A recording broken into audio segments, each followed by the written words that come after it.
Il faut rouler 3 bons quarts d'heure depuis Bamako, emprunter la longue route de Koulikoro à l'ouest de la capitale, dans un nuage de poussière rouge, pour trouver la maison de la famille Darwish.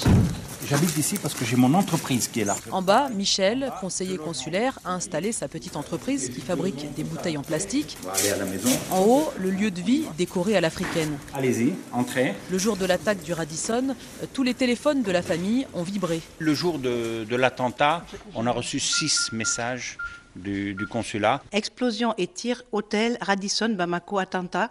Probable ne pas circuler dans Bamako. Le 20 novembre, 8h11.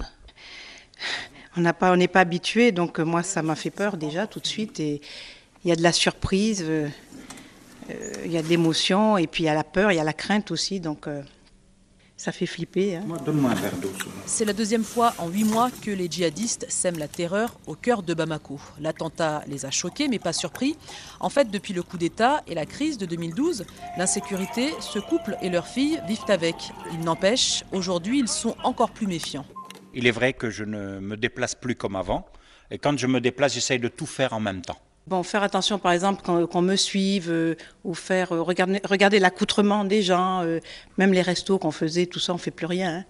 On ne sait pas où ils vont agir. On s'attendait à ça. On avait entendu qu'il y avait des cellules dormantes à Bamako, que ces cellules allaient agir. Ces gens-là, ce qu'ils veulent, c'est casser la paix qui est en train de se faire au Mali. Des accords de paix fragiles entre le gouvernement malien et les groupes armés du Nord signés en mai et en juin dernier.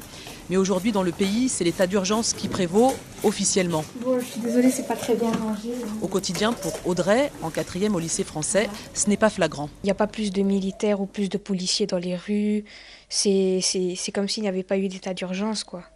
Souvent, quand j'y repense, je me dis, on ne voit pas vraiment la gravité de la situation dans la ville. J'aimerais bien, avec mes amis, beaucoup sortir dans les parcs nationaux et tout, mais bon, il ne faut pas trop être partout non plus, quoi. C'est pas trop marrant, mais ça va, quoi. On le gère bien. Donc il y a des choses qui ne sont pas encore finies. Tout quitter, alors que les travaux de la maison ne sont pas finis, ça leur a bien traversé l'esprit, mais un temps seulement. On n'était pas loin de le quitter, mais que voulez-vous? On a tout investi ici, on vit ici.